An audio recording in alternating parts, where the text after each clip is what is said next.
अस्सलाम वालेकुम नाज़रीन, मैं हूं सानिया शाह और आप देख रहे हैं ऑनलाइन मीडिया गैलरी। नाज़रीन, आज आपको बताते चलें कि सिंध हुकूमत ने छुट्टियों में मजीद इजाफा कर दिया गया है। अब तालीमी इदारे 13 मार्च की बजाय 16 मार्च को खुलेंगे। कराची सिंध हुकूमत की जानिब से सूबे के तालीमी इदारों की तफसीलात में 15 मार्च तक का इजाफा कर दिया गया है। सिंध हुकूमत ने पहले ऐलान किया था कि सूबे भर के तालीमी इदारे कोरोना वायरस के खदशे के पेश नज़र 13 मार्च बरोज़ हफ्ते तक बंद रखे जाएंगे, लेकिन अब एक और ऐलान में कहा गया कि तालीमी इदारे 15 मार्च तक बंद रहेंगे और 16 मार्च पीर को खुलेंगे। तर्जुमान वज़ीर आला सिंध की जानिब से बयान में बताया गया है कि वज़ीर आज़म सैयद मुराद अली शाह की ज़ेर सदारत कोरोना वायरस टास्क फोर्स का चौथा इजलास हुआ। वज़ीर आला हाउस में होने वाले इजलास में आला हकाम ने शिरकत की।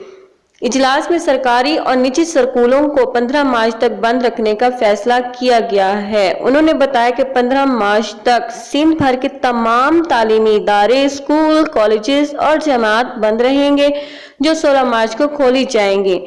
इजलास में ब्रीफिंग के दौरान बताया गया कि 5 अफराद के सैंपल में से एक शख्स का रिजल्ट मनफी आया है। 4 अफराद के टेस्टों के नताइज आना अभी बाकी हैं।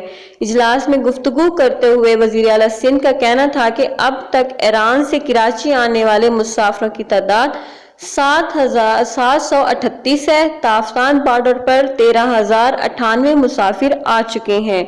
तालीमी इदारे बंद करने का मकसद वायरस को मजीद फैलने से रोकना है। जो अफराद आए हैं वो अपने बच्चों से मिले हैं, इसलिए स्कूल बंद करना जरूरी है।